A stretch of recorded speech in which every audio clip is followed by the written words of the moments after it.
Hola chicos, hoy les voy a mostrar, en este video les voy a mostrar cómo hacer una fogata en Craftsman. Lo primero que tienen que hacer es romper todo lo que esté en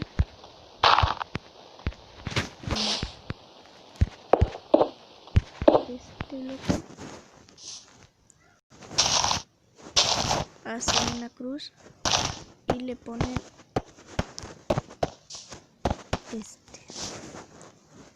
Ahora aquí hacen lo mismo, un poco más alto,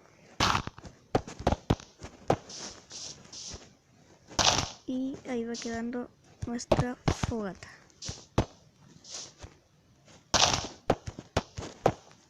Solo hay que prender con el encendedor lo del medio y tenemos nuestra fogata.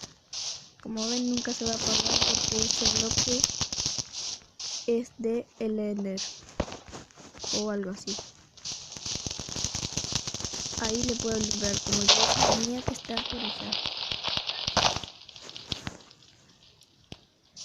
Y como ven, es igual.